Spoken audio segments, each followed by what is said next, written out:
Hello everyone. नमस्ते, प्रणाम। मेरे जितने भी व्यूअर्स मुझे देख रहे हैं सभी को दिल से धन्यवाद और दिल से सबको प्रणाम है, क्योंकि आप लोग के आशीर्वाद से मैं आज जो कुछ भी हूँ मैं अपने आप को हिम्मत से जीने का प्रयास कर रही हूँ। और भगवान माँ मातंगी की कृपा, भगवान भोलेनाथ की कृपा, मदन महादेव यानी सभी देवी देवताओं का हाथ मेरे सर पे है। नहीं तो मेरे इतना शायद दुख कोई झेल के नहीं रह पाता। आप लोगों ने तो वीडियो में देखा ही होगा। तो इस सोमवार को मैंने रुद्राभिषेक करवाया। सभी लोग बोल रहे थे पूजा करवाने के लिए, बहुत ज़्यादा अनकॉन्शियस हो गए थे। तो आप सभी के आशीर्वाद से मैं अब ठीक हो रही हूँ और मैं दवा वगैरह भी ले ली हूँ। और थोड़ा सा डिस्टर्बेंस है, थोड़ा सा मतलब ये थोड़ा रिलीफ लग रहा है। बाकी जो प्रॉब्लम है हर कुछ इंसान ऑनलाइन नहीं कह सकता है। तो अब मैं पहले से रिकवर हो रही हूँ। आप लोगों को फेस देख के पता चल ही गया होगा। और अभी क्या होता है ना, थोड़ा सा बोलते बोलते बहुत ज़्यादा थकान फील होता है। मतलब ऐसा लगता नहीं है, लेकिन अंदर से थकान फील होता है। आई के नीचे पूरा मतलब डार्क सर्कल धंस जाता है। फिर सांस वाँस लेने में भी मतलब बहुत ज़्यादा तकलीफ होने लगता है। कल परसों मंडे था, तो मंडे को मैं सारा मतलब काम थोड़ा मोड़ा की, बाकी काम करने वाली आई थी तो वो सारा काम की। सिर्फ मैं 10 मिनट कंटिन्यू खड़ा रही तो मुझे चक्कर आ गया था। बट चक्कर आया, थरथराने लगे। फिर सोमवार था तो मेरे घर के सब फैमिली लोग पूरा पूजा पाठ का काम किए। पंडित जी आ गए थे बहुत जल्दी। सिर्फ हमको जल्दी जल्दी से तैयार होना था। इतना गुस्सा आ रहा था कि हम क्या बताएं गाइस। लेकिन कहा जाता है ना कि भगवान में बहुत पावर होता है। फिर मैं मतलब 3 घंटा कंटिन्यू मेरे नाम से ही रुद्राभिषेक हुआ। 3 घंटा में कंटिन्यू बैठ के पूजा अच्छे से कर लिया। आप लोगों ने पूजा का ब्लॉग भी देखा होगा, यानी परसों सोमवार था। तो वो भी आप लोगों ने देखा होगा और आप लोगों ने कल का भी देखा होगा। मतलब नर्वसनेस, और मैं जब रोती हूँ बहुत ज़्यादा, मतलब लगता है ना कि सुसाइड कर लूँ, अब कोई ऑप्शंस नहीं है। तो फिर मतलब मेरा ये उद्देश्य नहीं है कि आप सभी के बीच मतलब इमोशनली रो के डालूँ, क्योंकि देखिए 24 घंटा जो होता है ना, 24 घंटा में इंसान अकेले हो और अपने लाइफ के बारे में सोचे, अपने शरीर में रोग के बारे में सोचे, बीमारी के बारे में सोचे, और जितनी सारी बाधाएं हैं शरीर के ऊपर। और एक लड़की हूँ, अगर सोचे ना तो फिर वो ब्रांड है ना, हैमरेज कर जाएगा।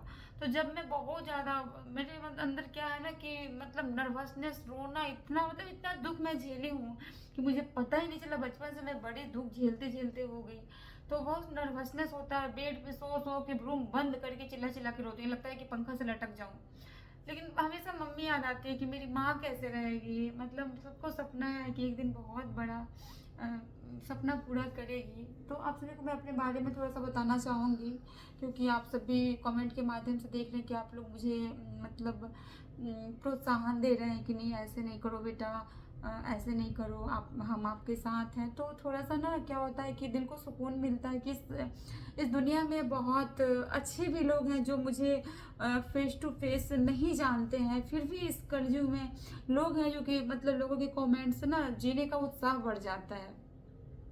क्योंकि देखिए क्या होता है ना कि अभी का जो जनरेशन चल रहा है, एक घर में माँ है, बेटा है, बहू आ जाती है तो उस माँ को भी निकाल दिया जाता है। जो माँ तन से पैदा की, 9 महीने अपने गर्भ में रखी, उस माँ को भी बच्चा निकाल देता है। तो हम एक लड़की हैं और हम अपने घर में रहते हैं। भाई है, हमारे एक भाई की शादी हुई है तो वो दिल्ली में रहता है। और 2 भाई है तो मेरा वो लोग छोटा छोटा है, यानी जैसे कोई 15 साल का है, कोई 16 साल का है। तो अब भी समझिए कि 15-16 साल के लाइफ में वो लोग क्या ही कर सकता है। मम्मी है तो वो लोग भी गाँव पे रहती है। और बस मेरा यही सपना था, मुझे बहुत बड़ा सुपरस्टार सिंगर बनना था, जो कि मैं कंटिन्यू पहले मतलब सिंगिंग करती थी, अच्छा परफॉर्म, हर कुछ अच्छा मेरा चल रहा था लाइफ में। बट अटेंडम मेरे गले से 5 साल 6 साल पहले ब्लड आना शुरू हो गया। बहुत सारी मतलब बहुत सारी दिक्कतें मैं झेली।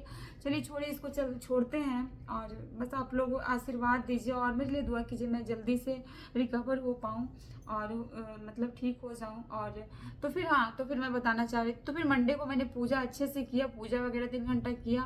और मेरे घर के लोगों का कहना था ना, मेरे घर के लोगों का कहना था कि फास्टिंग मत रखो, 1.5-2 महीने से तुम्हारा कंटिन्यू दवा चल रहा है और गाइस मैं एक बात बता दूं कि जैसे कि क्या होता है ना, मैं थोड़ा सा बताना चाहूँगी कि सब लोग जानना चाह रहे हैं कि आपको प्रॉब्लम क्या है, समझ में नहीं आ रहा है, आप कैसे बता रही हैं। तो देखिए जो रिपोर्ट आया है, और लड़की है तो फिर बहुत लोग सुनेंगे, हमारे घर के आसपास के लोग भी, तो फिर उनको लगेगा कि ऐसा प्रॉब्लम हो गया है। तो देखिए थोड़ा सा क्या है ना, मतलब शरीर का सबसे मेन पार्ट होता है किडनी। तो उस किडनी में मतलब जो जितना पॉइंट होना चाहिए उतना पॉइंट नहीं था, उसकी वजह से मेरा शरीर बहुत ज़्यादा अनबैलेंस हो गया था। मतलब कमर के ऊपर, कमर के नीचे काम नहीं कर रहा था, यानी मैं चल नहीं पा रही थी बेड से। मुझे वॉशरूम जाने के लिए भी ना रोना पड़ता था। ऐसे मग से इंसान ना स्नान करता है, ऐसे मग से स्नान करने में इतना रोती थी, बाल झाड़ नहीं सकती थी। ऐसा सिलसिला मेरे साथ 1 महीना चला। बट मैं एक ही 2 व्लॉग डाली हूँ। और मेरी जो छोटी सिस्टर है वो मतलब मुझे माँ से भी ज़्यादा वो की, क्योंकि कंटिन्यू हमको लगता है कि पर डे 1000 का, यानी मतलब हम थक जाते थे। पर डे कंटिन्यू जूस पिलाया जाता था। मतलब दिन भर वो खड़ी रहती थी बच्ची। कभी ये जूस मतलब वो पीस के दे रही है, कभी वो दे रही है, कभी कभी बीट दे रही है, तो कभी अनार दे रही है, तो कभी नारियल पानी। एक दिन में 5-5 6-6 नारियल पानी, और जूस तो अलग है। यानी उसका काम था दिन भर देना। और मुझे ना कोई भी खाना वगैरह नहीं पच रहा था, क्योंकि किडनी में इन्फेक्शन, लीवर में इन्फेक्शन, और पता नहीं मेरे घर वाले जानते, और पता नहीं क्या क्या था। मैं थोड़ा सा उस रिपोर्ट को मतलब लोकल डॉक्टर से राय ली कि भैया ये कैसे है। जैसे होता है ना घरेलू डॉक्टर, मतलब घर टाइप के जो होते हैं, आप लोग फ्रेंडली बातें कर सकते हो, उस टाइप के डॉक्टर से मैं रिपोर्ट थोड़ा सा मेरे व्हाट्सएप पे था, तो मैं हल्का सा पूछी कि इसका क्या है। तो वो लोग बताए कि तुम्हारे शरीर का जो यूरिया लेवल है ना, वो नहीं बन रहा है, और मतलब स्लो बन रहा है, जिस कारण से जो खाना है वो नहीं पच रहा है। और फिर एक डॉक्टर के पास गए तो वो थोड़ा सा बताया, उसी में सब हो जाएगा, उसी में सब हो जाएगा, रहने दो, आज बात करने दो सबसे। तो फिर मतलब बताया कि यूरिया लेवल नहीं बन पा रहा है, मतलब बहुत स्लो हो गया है। तो कोई भी सोचेगा कि यंग इंसान का ऐसा क्यों। और मैं ध्यान नहीं दे रही थी, मैं बहुत ज़्यादा अपने वर्क में बिजी थी। मुझे लगा कि बस ऐसे ही होता है, वर्क का स्ट्रेस है। और काफ़ी मेहनत कर रही हूँ। सुबह 6 बजे उठती थी, तो कंटिन्यू संगीत का प्रैक्टिस करना, 4-4 घंटे प्रैक्टिस करना, फिर बाहर क्लास के लिए जाना। फिर वो मतलब मैं क्या बताऊँ आपको, सुबह 6 बजे से लेके 9 बजे रात में मैं क्लास में आती थी। मतलब बीच में 2-3 बार आती थी।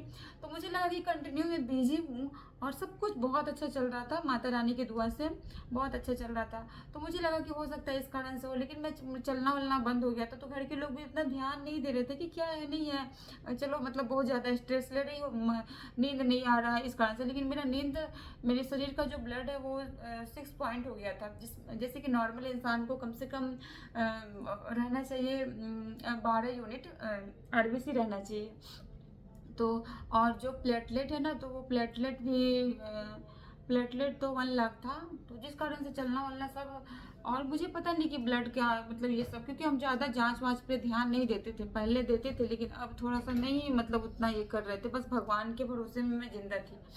तो फिर वो मैं क्या की ना कि मुझे साफ मतलब सीढ़ी से चलना। और क्या होता है ना, हम क्या बताएं अपने लाइफ का एक्सपीरियंस आप लोग को, यानी मैं 4th फ्लोर पे रहती हूँ। मैं 10 सीढ़ी चढ़ती थी जबरदस्ती। हाँ, आप लोग नहीं समझ पाएंगे कि मतलब ऐसी लड़की है और कैसे इसे चल नहीं हो रहा है। 10 सीढ़ी चढ़ने के बाद ना गिर के एकदम चक्कर आ जाना, और चक्कर आके बेहोश। और जब होश आता था तो इतना रोते थे, सब लोग टांग के मुझे रूम में ले आते थे। और ये सिलसिला कब होता था, जब भी हमको डॉक्टर के पास ले जाया जाता था ना, मतलब थोड़ा ठीक होने के बाद। बाकी तो घर में ही जितना आयरन है, पानी है, कंटिन्यू चढ़ते रहता था। मतलब रात में 6 बजे चढ़ता था तो 12 बजे रात तक होता था। और मेरी क्लास में बहुत ज़्यादा, मैं बीपीएससी का ही प्रिपरेशन कर रही थी, तो क्लास की मेरी फ्रेंड लोग थी, तो मतलब बहुत ज़्यादा कि इतना दिन कोई बीमार रहता है 2 महीने से, तुम काफ़ी क्लास नहीं आ रही हो। तो मैं क्या बताऊँ, इस कारण से ना मैं ब्लॉग डाली। और मतलब मैं नहीं डाली, मेरी छोटी सिस्टर है वो एडिट वगैरह करके।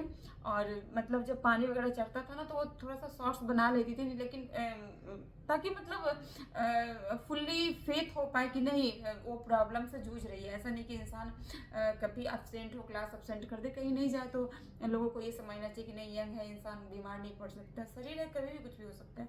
तो गाइस इस कारण से मैं आप सभी के साथ अपना प्रॉब्लम शेयर किया। और बहुत सारी प्रॉब्लम है, जैसे कि मान लीजिए मैं मतलब लगता है कि दुनिया ही लूट गया, मेरे अंदर कुछ भी इतना मैं ये हो चुकी हूँ ना पत्थर टाइप का, कि किसी से मतलब लगाव ही खत्म हो गया है, एकदम अच्छा नहीं लग रहा। सिर्फ मैं क्या बताऊँ, अपने दिल की बात शेयर करूँ, बस मुझे लगता है कि भगवान मुझे अब जीने का कोई हक ही नहीं रहा, क्योंकि 10-15 साल से जो इंसान कंटिन्यू प्रॉब्लम झेलेगा, घर वाले पैसा लगा लगा के थक गए हैं, घर वाले भी क्या करें। तो कोई भी इंसान चिड़चिड़ा हो जाता है, क्योंकि समय ही सब करवाता है। समय तो भिखारी को धनवान बना देता है और धनवान को भिखारी बना देता है। तो आप लोग इस बात को मानते होंगे, तो जरूर आप लोग को समझ में आया होगा। तो फिर पूजा वगैरह मैं सोमवारी का करके और फिर चली जाती हूँ वहाँ पे मतलब चेकअप करवाने, क्योंकि 1 मंथ हो गया था, है ना। तो फिर मैं चेकअप करवाने गई, बोली कि आज मैं फास्टिंग में हूँ, तो अल्ट्रासाउंड भी स्पेशली मतलब दूसरे दिन हमको मतलब सुबह सुबह खाना पड़ता है दवा, तो मतलब उस दिन तो फास्टिंग में थे, तो दोनों काम साथ में ही हो जाएगा। पूजा तो 3 बजे तक समाप्त हो गया था, फिर 3 बजे मैं चली गई लैब में जहाँ पे टेस्टिंग होता है। तो मेरा ब्लड टेस्ट लिया गया और अल्ट्रासाउंड हुआ। अल्ट्रासाउंड में मतलब पूरे पेट का हुआ, किडनी, यूट्रस और वो क्या बोलते हैं मतलब जितना भी लीवर फंक्शन, किडनी में छोटी आंत, बड़ी आंत, दोनों किडनी का, मतलब टोटल होल पेट का अल्ट्रासाउंड मैंने करवाया। और फिर मुझे डॉक्टर ने जो थी बहुत समझाई कि बेटा आप क्यों स्ट्रेस ले रहे हो, कुछ स्ट्रेस मतलब कुछ नहीं है तुमको। बोले नहीं मैम बताइए, मुझे बहुत डर लग रहा है और मुझे ऐसा लग रहा है कि मेरे पेट में कोई प्रॉब्लम होगा, तो मतलब सीजर वगैरह हो कुछ, मतलब बहुत ज़्यादा नर्वसनेस हो गई थी। लेकिन माता रानी की कृपा से वैसा नहीं, बोली कि नहीं वैसा कुछ नहीं है, जो प्रॉब्लम है वो मतलब सीजर वगैरह का प्रॉब्लम नहीं है, आप टेंशन मतलब हमको समझा दी, तो थोड़ा सा मतलब बहुत सुकून मिला। लेकिन अभी रिपोर्ट आ चुका है कल, और रिपोर्ट लेके मैं जाऊंगी कल या परसों जाऊंगी डॉक्टर से मिलने के लिए। तो उस दिन मैं बहुत अच्छा थी, लेकिन कल लगा ना, मैं क्या बताऊं, कल मैं अचानक से सोए गिर के बेहोश, अटेंडम मतलब कोई सोच भी नहीं सकता है। और फिर मतलब छोटी बहन थी, तो फिर सीना को जल्दी जल्दी से ऐसे चढ़ चढ़ के पंप देने लगी, तो फिर मेरे मुंह से हवा हुआ। नहीं तो हमको हवा मतलब जैसे भरपेट मेरे अंदर सांस नहीं जा रहा था कि हम सांस ले पाए। हमको लगता है कि ऐसा सिलसिला 1 मिनट तक मतलब रुक रुक के सांस आ रहा था, और ऐसे मुंह आ करके मतलब मुंह से सांस ले रहे थे कि सांस भरपेट हमको मिले, बट मिल ही नहीं रहा था। तो फिर ऐसा 10 मिनट तक रहा नर्वसनेस। फिर उसके बाद से फिर जूस वगैरह पिलाया गया, पानी वानी, ठंडा ठंडा पानी सब सर को धोई बहन। तो फिर मैं अच्छे से ठीक हो पाई। ठीक होने के बाद से मैं वीडियो बनाई ज़बरदस्ती, मतलब अपने माइंड को रिफ्रेश करने के लिए कि मतलब क्या हो रहा है। फिर सोएंगे तो सोचेंगे कि अरे वाह 1.5-2 महीना हो गया और फिर मैं बीमार हो गई, फिर ऐसा क्यों हुआ। तो इस चीज़ को ना मतलब ख़त्म करने के लिए मैं थोड़ा सा वीडियो वगैरह बनाई। बहन ज़बरदस्ती बोली चलो खड़ा नहीं होना तो बैठ के ही बना लेना, बेड पे सो के ही, मतलब बहुत ज़्यादा हमको इम्प्रेस किया गया ताकि ये माइंड में सोचे नहीं। तो गाइस मैं कल वीडियो बनाई, उस मतलब जल्दी जल्दी मेकअप करके वीडियो बनाई, और फिर उसके बाद से फिर जल्दी जल्दी हम वीडियो बना के फिर रात में थक गए। तो ठीक है, अभी आज भी ठीक है, आज भी अच्छा लग रहा है। तो मैं सोची कि जब बुरा पोजीशन रहता है तो आप सभी के साथ शेयर करती हूँ, और आप लोग अपना आशीर्वाद प्यार बनाए रखिए, और भगवान भोलेनाथ आप सभी को सदा सलामत रखें, हमारी उम्र भी आपको लग जाए। और फिर मिलते हैं किसी नेक्स्ट ब्लॉग के साथ। और अब मैं कंटिन्यू आप लोग के बीच में ब्लॉग डालूंगी, आप लोग से कमेंट के माध्यम से मैं बातचीत करती रहूंगी। लेकिन क्योंकि क्या होता है ना, आप लोग का कमेंट आता है तो मुझे बहुत सुकून मिलता है, क्योंकि मैं क्या बताऊं, मैं अपने दिल की बातें मतलब मुझे लगता है कि मेरा दुनिया ही लूट गया है, सब कुछ होते हुए भी लगता है कि मेरा दुनिया लूट गया, मेरा कुछ नहीं है, मतलब बहुत ज़्यादा नर्वसनेस है। लेकिन अच्छा लगता है, आप लोग कमेंट के माध्यम से मुझे बातचीत कीजिएगा और मुझे प्रोत्साहन दीजिएगा, और अच्छे से आप लोग अपने स्वास्थ्य का भी ज़रूर ध्यान रखिएगा। भगवान भोलेनाथ आप सभी पे कृपा करें। Good night, bye bye, take care. और मैं कंटिन्यू अब आप लोग के बीच में रहूँगी, और जो भी है, क्योंकि पता है क्या होता है ना कि मतलब मैं 3 महीने से ब्लॉग नहीं डाल रही थी, आप लोग मेरा पिछला ब्लॉग भी जाके देखिएगा, और मैं 3 महीने से नहीं डाल रही थी, बट अब कंटिन्यू डालूंगी। क्योंकि क्या होता है ना कि लोगों को उम्मीद होता है कि हाँ हम इनके सब्सक्राइबर हैं, तो आखिर क्या हुआ नहीं हुआ। तो ये अच्छी बात है, इंसान के साथ जुड़ाव होना मतलब लगाव होना चाहिए। तो वीडियो अच्छा लगे तो लाइक शेयर एंड सब्सक्राइब कीजिएगा, और आप सभी स्वस्थ रहिएगा, खाना पीना अच्छे से खाइएगा, और फिर मिलते हैं किसी नेक्स्ट ब्लॉग के साथ। तब तक प्यार आशीर्वाद बनाए रखिए। बाय बाय, टेक केयर, जय माता दी।